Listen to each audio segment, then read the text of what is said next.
Okay.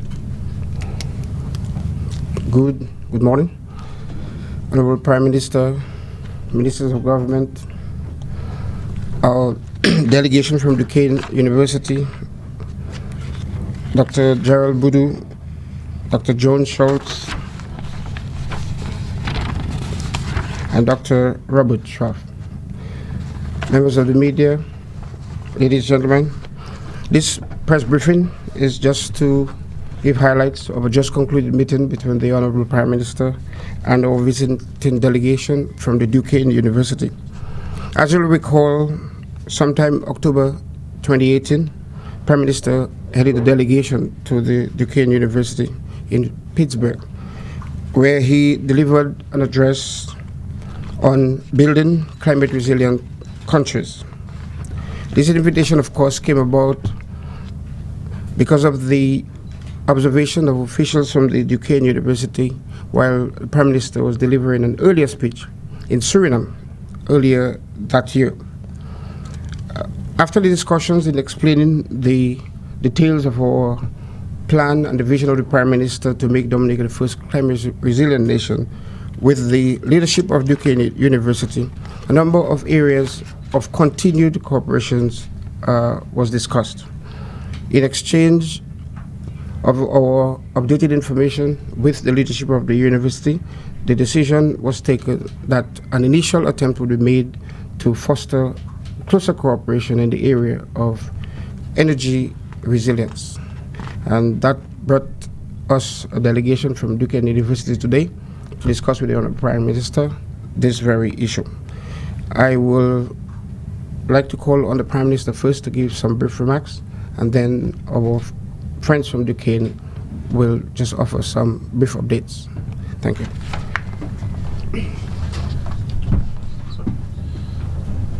Thank you, CAPSEC.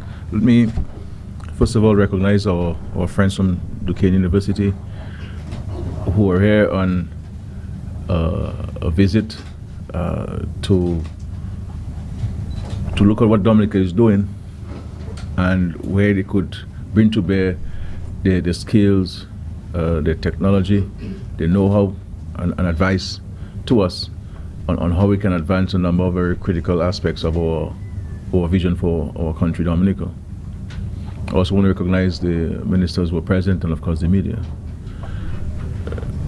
Now, we in Dominica, we have set ourselves this very ambitious goal of becoming the world's first climate resilient nation. And this was done after deliberate consideration, having went through this most devastating hurricane, this Category 5 Hurricane Maria, and coming on the heels of Erica in 2015, because as we all know, we indicated after Erica that we'll build back better, so that in the event we were to be hit by a storm like Erica, we'll be in a better position to withstand the ravages and the impact. It did not take us 2 years to be confronted by an even more devastating hurricane, not only affecting a part of the country in the case of Erica, but the whole country. Every square mile of our country was impacted by Maria. And the question therefore is, what should we do, or what do we need to do to better prepare ourselves?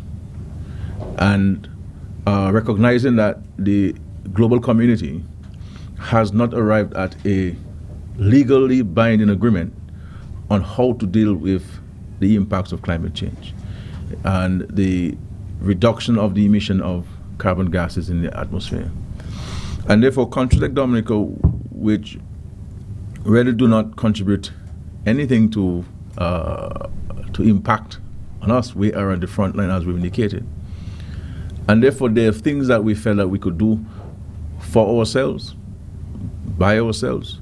And I use the word by ourselves very sparingly because we need the resources of the world to help us implement that plan and that strategy.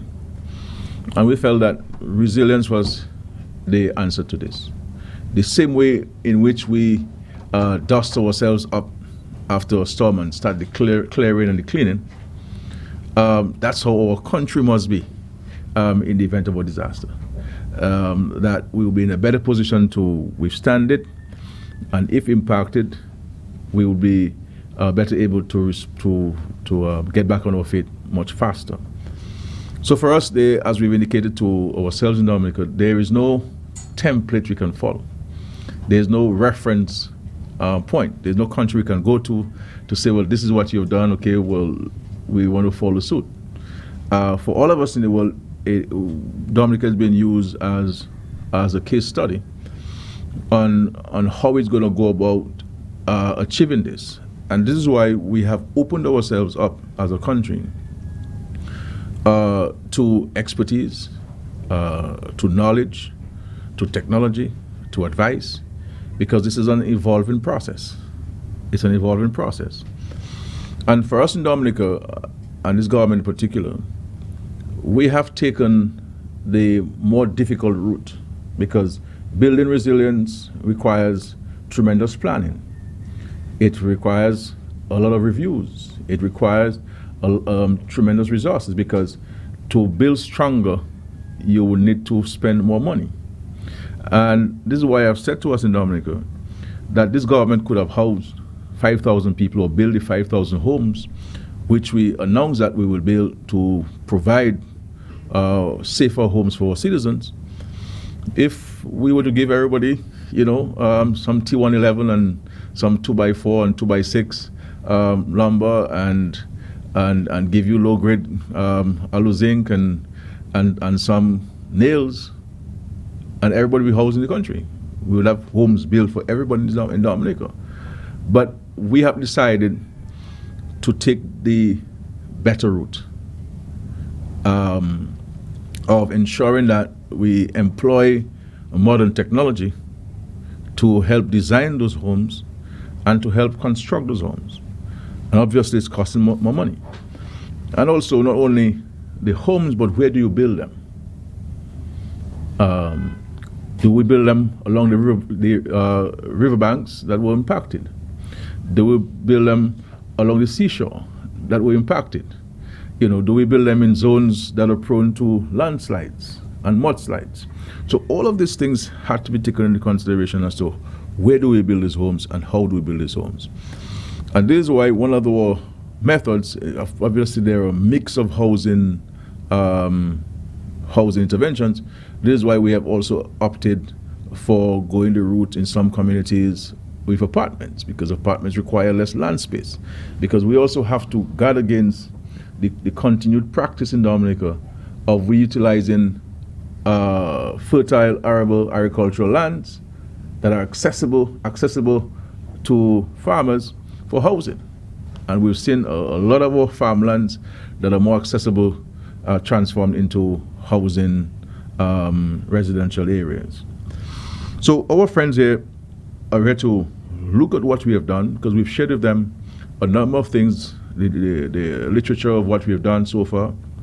They have reviewed it independently, and they have said to us that they believe that they can focus on a few areas that they believe that they have tremendous know-how and experience in, because at the Duquesne University, they are completely self-sufficient where energy is concerned.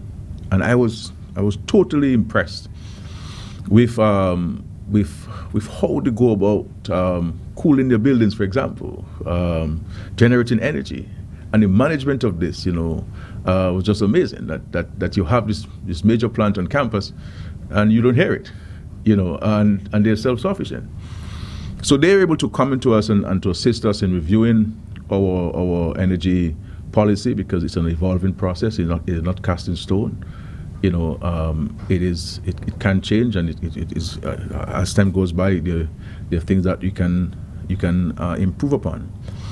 Also critically for us is that they have expertise in sustainable development, and also assisting the private sector, assisting the investors to look at issues of sustainability, look at issues of resilience, look at the issue of climate change, and to better position themselves to see a return on their investments. And not wanting to have this immediate returns, but in 5, 6, 7 years, you will see a multiplication of your investments or your return on investments and so forth. Because it's important for us to appreciate that while we would like to move faster, faster doesn't mean you will get there on time. You may very well get into an accident rather than driving safely and knowing that you will get there. So it's important for us to look at this. The other issue is with regards to waste management. Every island in the world I know of, Dominica included, has a serious challenge with waste management. Because people have greater access to consumable goods, we buy stuff, you buy a washing machine, it's not washing your clothes, you don't get to fix it, you set it aside and you buy a new one because you can buy a new one. Whereas there are countries that people try to fix it and have it for a longer period of time. It's easier for us to go to the supermarkets and to buy a box of juice rather than to squeeze the lime or to peel the grapefruits and squeeze them and sweeten it and all these things and to wash the utensils and so forth. So why don't you go to the shop and buy a box of juice, we open it and we put it in the glass and we drink it. So, and people have the resources, so they buy it. And that's the world. The world has evolved and we cannot necessarily chastise people for these things. But I think we have to pull ourselves back and to look at the impact of this on the environment. This is why we have banned the use of plastic straws and banned the use of styrofoam utensils and banned the use of plastic utensils, all in an effort to, one, reduce the impact of these things on the environment, because we need to go more the biodegradable route, so that we don't have these things killing our fish and our ecosystems, and it's a major impact. So our friends here also will be reviewing our waste treatment plan, the one owned by DOASCO, and to see where we're falling short in terms of the management of this, and what is their advice on how we can improve it. So not only improve it, but also look at the possibility of making money out of waste, transform it into energy. And I think it's an important area where DOASCO itself needs to look at in conjunction with the power generating company. So we're prepared to look at this. And also finally, we will look to entering into an agreement with them for the training of Dominicans. Because one of the things that we have to look at, not only in Dominica, but is a matter that I keep raising throughout the Caribbean, is that there appears to be somewhat of a mismatch between what students go out to university to study and what the Caribbean needs.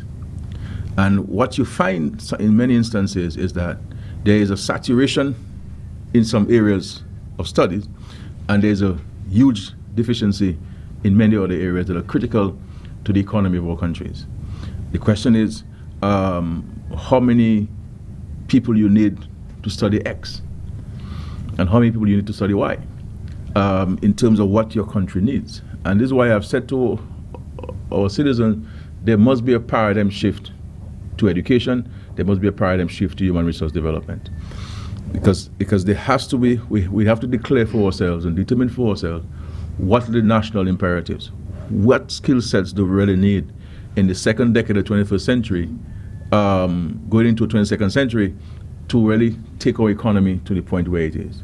And if we have students studying areas that are already saturated, what you're going to find is that they will not be able to get the jobs that they are looking for with the commensurate remuneration package that they expect, and then there's frustration. Because the fact is, we have to treat with reality. These are small economies with limited capacity, and how do we grow the capacity, taking advantage of the opportunities? But if we keep to the small size that we think we are, and we only study specific areas, that we have a challenge. And I think Duquesne University provides us for a number of critical areas. For example, waste management. Do we have the requisite expertise to advise us on this, and to guide us on this, and to manage this for us? Do we just see waste management as sending a rubbish truck to a village, pick up the waste and dumping it somewhere? Isn't there more to it than that? And we believe that there is, and we know that there is, but we need expertise resident in our country, accessible to our country, who can assist us in that. The issue of waste to energy. We've been speaking about this for many years, but how many of our people have gone to get the knowledge and the skills to help us translate those ideas into reality, into action? So I think this is where we're looking at the issue of MBAs. Do you only need to MBAs focusing only on the narrowness of the definition of business? Are there other areas that the MBA could focus on? So these are critical areas I believe that we are prepared to engage, and I'm very, very pleased with the high-level delegation from Duquesne University. It speaks to the seriousness with which they have treated the engagement with our country, Dominica. And so these are the things that we took the opportunity to discuss with them during my visit there, where I had the privilege of being honored by the university. So it was not, for me, as I said to us, it was not, for me, the visit was not about bestowing on me as an individual. It was really looking at how can we translate this into opportunities for our country. And their visit there is a step in that direction. And I am very comforted by the seriousness of which they have taken this task, that Dominicans and Dominica will benefit from the very deep and vast reservoir of skills and knowledge and talent which is resident at Duquesne University. And we cannot express our thanks or gratitude for your presence in Dominica, and we look forward to eventually signing a framework agreement that could define the working relationship between the Commonwealth of Dominica and Duquesne University in some very specific and direct areas. But for us in Dominica, critically too, would be human resource development, training our people, and in areas where we believe we have an advantage. Because with the way the world is going, we now have to reduce our development endeavors to areas where we have a competitive advantage, areas where we can survive, areas where we can defy the odds. Because the world today has dramatically changed, and surviving as small island states has become extremely difficult for us. And therefore, we have to continue looking at areas. And it's really we must give a lot of thanks for giving us this vision to want to create the world's first climate resilient nation. And it is out of that seed that we have sown where we have caused there to be a generation of serious attention and interest to see what is this country, this small speck of sand, in the Caribbean and Atlantic Ocean. What are they doing? And do I have some skills or knowledge that I could share with them to help them fashion this vision and put it into a framework and developing a plan and a strategy to really implement it. And this is how it came about, really. Having met university officials in Guyana at a presentation which I made to the Catholic Church, the original Catholic Church there, and that's where the spark of interest was, and it has evolved to something very, very practical. So again, where I want to express our thanks and to yourselves, professors, and of course to the president and to the leadership of the university for keeping your word and for being here. And I'm very excited about working with you, so that we can have some tangible things grown out of these out of the seeds that we're sowing today. Thank you very much.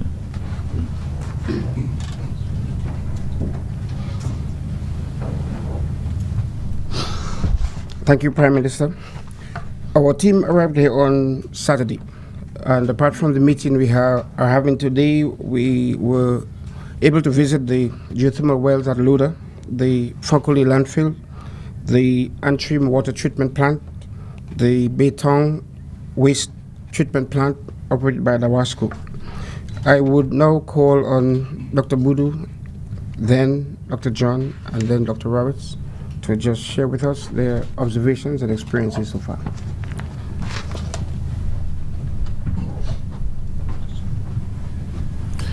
Honorable Prime Minister Roosevelt Skerrit, Cabinet Secretary, Ambassador Steve Farrell, and honorable ministers, members of the press, good morning, and thank you so much for this opportunity.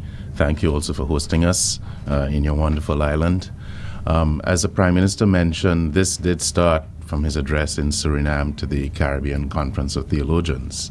And I was just blown away by this idea of a country, especially in the Caribbean, being the first climate resilient country in the world. Subsequently, he then came to Duquesne to give the first leadership address to our Integrity of Creation Conference. Duquesne, Justice, Peace, and the Integrity of Creation is one of the hallmarks of Duquesne University. And I think I need to answer the question perhaps that's implicit as what is and who is Duquesne University and why are they involved in this? We are a a private Catholic Puritan institution. For those of you who may be old enough, we call the Holy Ghost priests, right? But then the name has changed. And as a Catholic, we are one of the top 12 Catholic universities in the United States. And Justice, Peace, and the Integrity of Creation is one of the hallmarks of the Puritan mission. So the Integrity of Creation Conference that we put on every year, the fifth one will be this year, is something that tries to look at all of these issues that you are actually grappling with and dealing with. And again, as I mentioned, Prime Minister Skerrit gave the first leadership address last year to that conference, addressing the whole issue of Dominica being the first climate resilient country in the world. So it fits in with our mission, and that's why we're involved.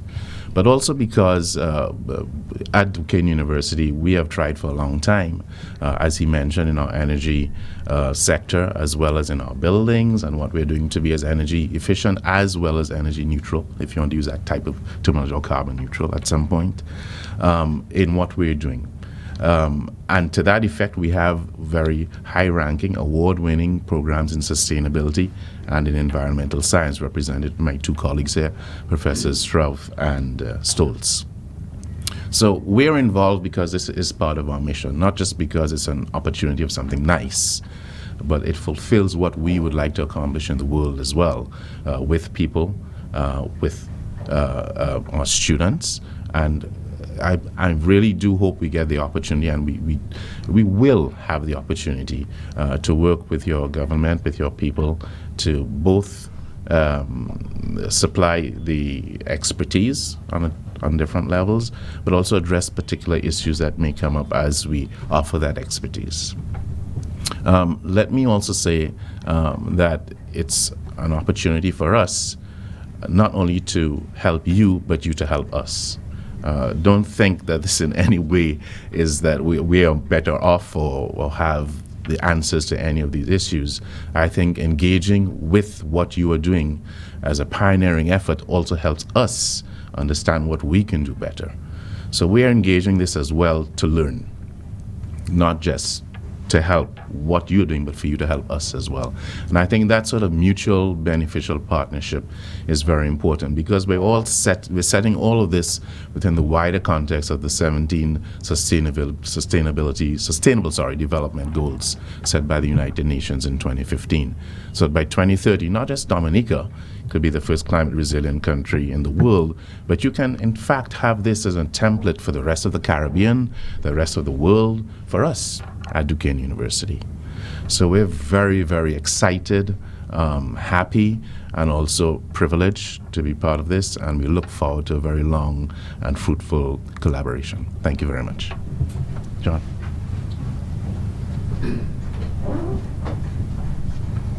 I'll be brief because I think that Gerald summarized it very nicely. It's an honor to be here, and we appreciate the invitation. And we've had a remarkable several days, and we've actually seen some interesting sites that wouldn't necessarily be on the top list of a tourist. But we've been to your landfill, we've been to your wastewater treatment plant, we've been to your drinking water plant, and understand that you're still rebuilding. But the most important thing is, and I think the lesson that I will leave here with, is that the people are behind these efforts 100%, because they realize it's not if, it's when the next storm will come. And the idea is that you are rebuilding after a major disaster, so that the next time it happens, you're ready, you're prepared, and that you can get back on your feet as quickly as possible. And that's really the essence of resilience. And to set the example for the rest of the Caribbean, you can be very proud of yourselves. Thank you.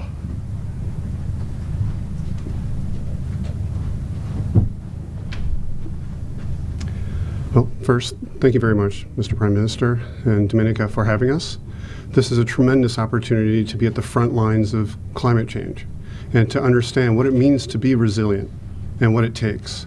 And in doing this, there are no landfills in nature.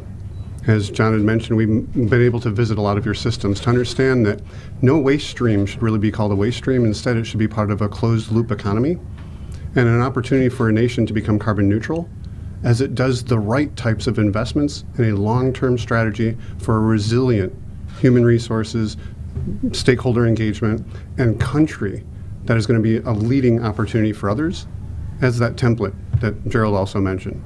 So we are privileged to be here to be able to learn and to work with you to better understand how your vision and this action plan becomes reality. So we are only a small part of that.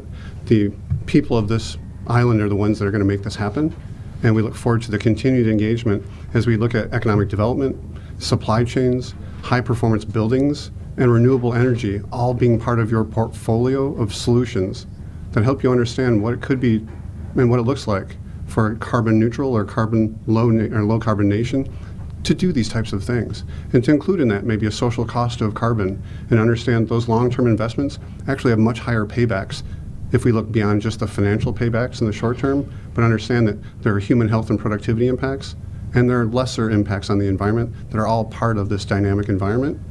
And these are the reasons why we're here. We could be at any other country in the world that hasn't done as much as this, and we wouldn't learn as much.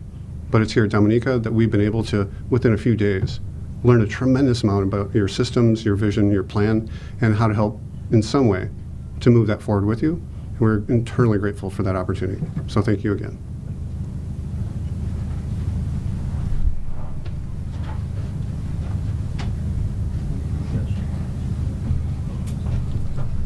Okay, now we'll take a few questions.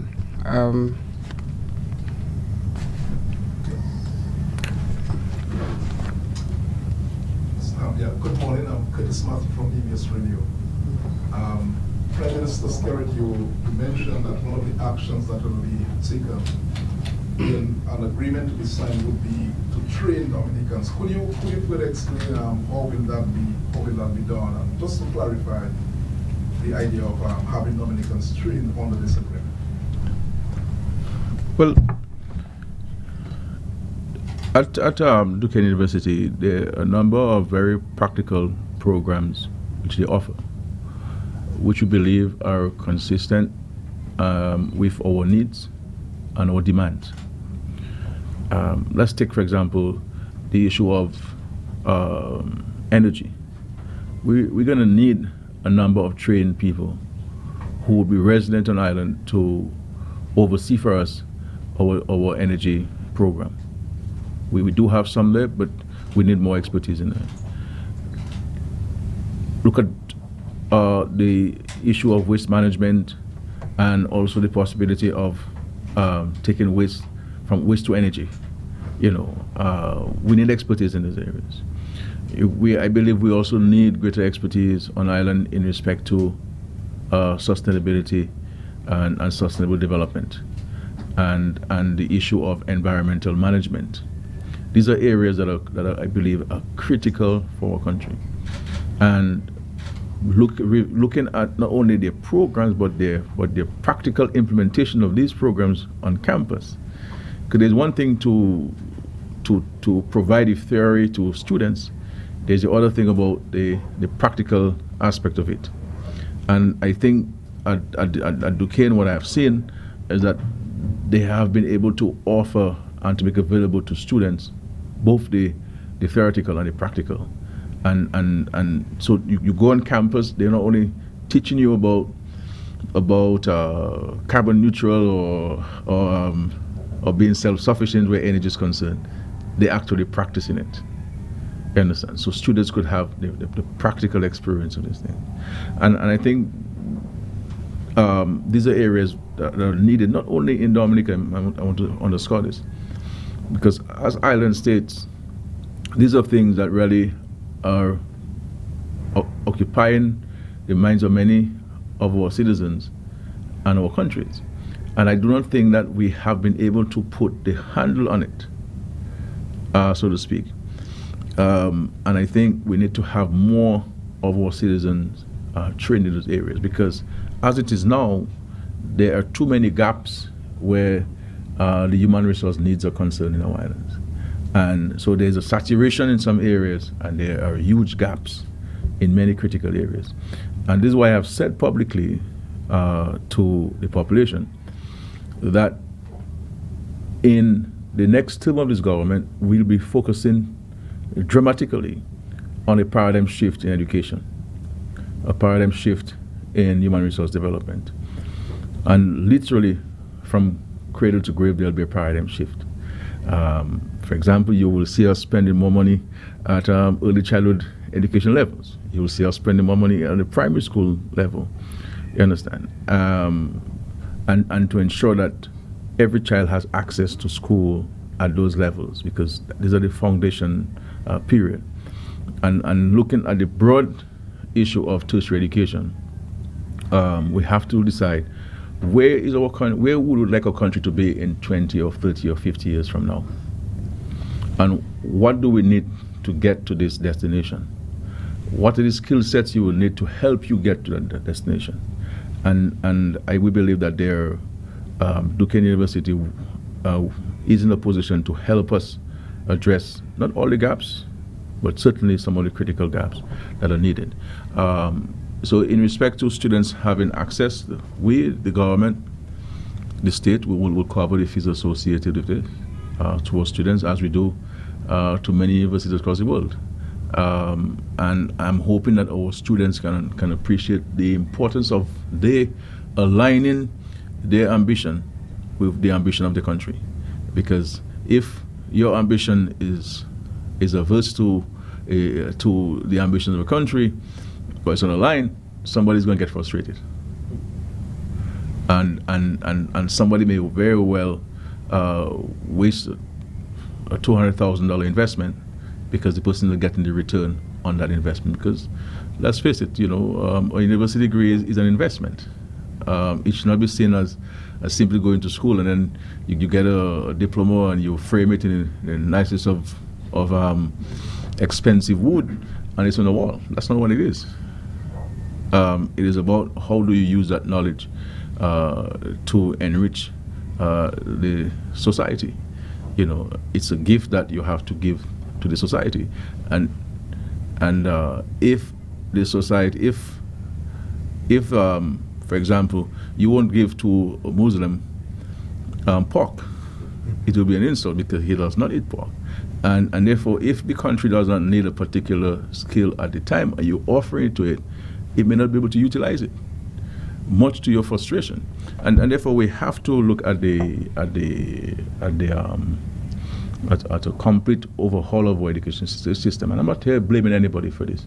This is about a conversation which we need to have in the country, and to look at it objectively and to determine for ourselves, by ourselves, where would we like Dominica to be in 50 years and what's going to be required to get it there. And I believe human resource, education, training, skills transfer will have to be the nucleus of that. You understand? Because if you have the ideas and you have the financial back in to do those things and you do not have the know-how, then what happens? You do not have the skill sets to manage it. You will start it, but you cannot continue it. And with the way the world is going now, that survival for small states is very difficult. Because everything you try, somebody else externally is telling you, you have to do this, you have to do that. And we're not averse or opposed to rules, but the rules have to be transparent and they must not appear to be punitive to the point where you cannot survive.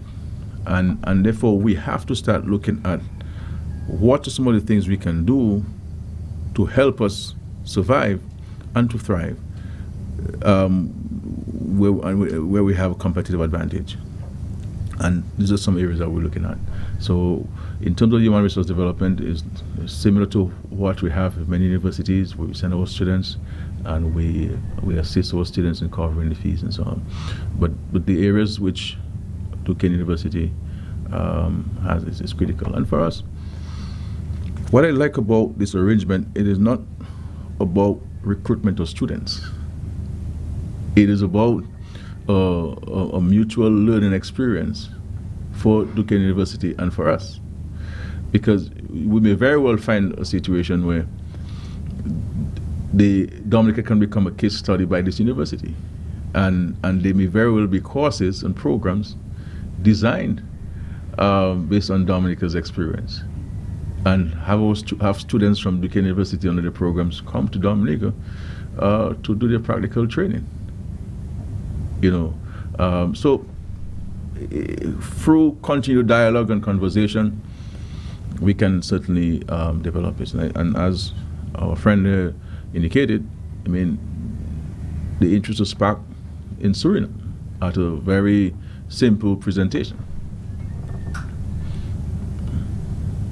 Yep. No more questions, so thank you. Okay, that's it. Okay, thank you very much. Okay, have a wonderful day. Thank you. All right. Just left for me to say thank you, members of the media, PM, ministers, ladies and gentlemen.